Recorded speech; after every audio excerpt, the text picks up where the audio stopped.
અનિલભાઈ, તમે tree lovers educational and research ફાઉન્ડેશનના પ્રહરી તરીકે તમે આ સ્મશાનનો પ્રોજેક્ટ કેમ લીધો અને એમાં તમે આ સગડી છે, સ્મશાન સગડી, એનો ડોમ ને આ ટ્રી પ્લાન્ટેશનનું અહીંયાનું મહત્ત્વ વિશે અમારી જોડે થોડી વાતચીત કરો.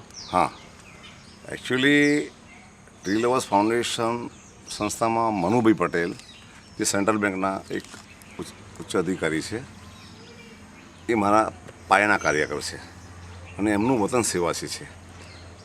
એટલે સ્મશાનમાં ઝાડ રોપી શકાય, સ્મશાનો મંગલભૂમિ બને, એક મુક્તિધામ સંસ્થા બને, શાંતિવન બને, એવી એક કલ્પના આ સ્મશાનમાં મનુભાઈ સાથે મને આવી. અને પછી 81 પાંજરાની વ્યવસ્થા ટ્રી લવર્સ ફાઉન્ડેશન સંસ્થા દ્વારા અને 80 છોડની વ્યવસ્થા કરી. એ વખતે સ્મશાનમાં કોઈ જાતનું ઠેકાણું નહોતું, પણ આ જગ્યા સુંદર બને, એક મંગલભૂમિ બને, આવનાર માણસને એક સુંદરતા લાગે અને એક મંગલભૂમિ બને, એક કલ્પના એવી હતી. એટલે એ આધારે મેં ચાલ્યા. અને પછી આમાં વૃક્ષો રોપ્યા પછી આની માવજત કોણ કરશે એ પ્રશ્ન ઊભો થયો અમને. એટલે પછી મેં અરવિંદભાઈને મળ્યા. અરવિંદભાઈને પછી એમના સાથે નરેન્દ્રભાઈ મળ્યા અને એમણે અંગત રીતે જવાબદારી લીધી કે એ માજી સરપંચ રહ્યા છે સેવાસી ગામના, જિલ્લા પંચાયતના બી સદસ્ય રહ્યા છે અને very leading and very dynamic personality. એટલે એમણે કહ્યું, અનિલભાઈ કોઈ ચિંતા ના કરતા, વૃક્ષો રોપ્યા પછી ઉછેરવાની જવાબદારી તમારે સ્મશાનમાં નહીં આવવું પડે. અને he has kept its words also. વધુમાં તો આ શું થયું કે આ ઝાડ રોપ્યા પછી ઝાડ મોટા થઈ ગયા. એટલે એ આ ત્રિગાળ જે હતા લોખંડના, એનો બાજુના એક પંચાયતનો પ્લોટ હતો, એમાં રોડ ઉપર એમણે પાછું રિપ્લાન્ટેશન કર્યું, એટલે રીયુઝ કર્યો આખી સરકારી પ્રોપર્ટીનો. એટલે અમને એનો આનંદ પણ છે. હવે આ સ્મશાન સગડી પછી આવી, કારણ કે સ્મશાન સગડી સામાજિક વનીકરણ વિભાગનો એક ભાગ છે. લાકડા ઓછા બળે એટલે સ્મશાન સગડી જો મૂકો, આજે બતાવવું છે તે, તો એમાં 1/5 ભાગ એટલે 1/5 ભાગ લાકડાનો બળે, એટલે 4/5 ભાગ એટલે 4/5 ભાગ બચે. એટલે લાકડા બચે, લાકડા ઉછેરાય, વૃક્ષો ઉછેરાય અને વૃક્ષો ઓછા કપાય બળતણ માટે. એવો એક અભિગમ સામાજિક વનીકરણ વિભાગનો હતો. એને પણ અમે સાથે જોડ્યો.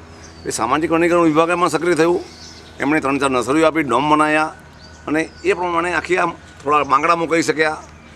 અને આખો છોડમાં રણછોડનો જે અમારો કોન્સેપ્ટ હતો કે અમે માની છોડમાં જ રણછોડ છે, અલગ અલગ જગ્યાએ ભગવાન સાક્ષાત શ્રી કૃષ્ણ અલગ, રણછોડજી અલગ અલગ જગ્યાએ આવા રૂપોમાં બિરાજે છે છોડના સ્વરૂપે. અસ્વસ્થાણાય વૃક્ષાણા એવું અમે કંઈક સમજીએ. અને એ પ્રમાણે અમે આ એક પ્રયોગમાં આ બંને મિત્રો અને મનુભાઈની પ્રેરણાથી એક અમે છોડ લાગણા સફળ થઈ રહ્યા છીએ. એ પછીનો વાસદમાં મહીસાગર નદીને કિનારે 15 ગામનું જે ભેગું સ્મશાન કરી શક્યા, એમનો બેઝ આ સેવાસી સ્મશાને જાય છે. કે અહીંથી અમને જે માર્ગદર્શન મળ્યું અને સક્સેસ મળ્યું અને આખું જે ગાઈડલાઇન મળી, એ મુજબ અમે ત્યાં આર્કિટેક્ટ રોકીને એક સુંદર મજાનું સ્મશાનનું નિર્માણ કરી રહ્યા છે. એ થઈ ગયું છે અને સક્સેસ ગયું છે. ત્યાં વાસદ અને એની આજુબાજુના 15 ગામના લોકોને વિનામૂલ્યે બળતણ સાથે અને એક બસ લાવ્યા છીએ મુક્તિધામની, એ પણ વિનામૂલ્યે. વાસદના જે મુક્તિધામ સમિતિના જે કારીગરો છે એ સારી સેવા આપી રહ્યા છે. આભાર.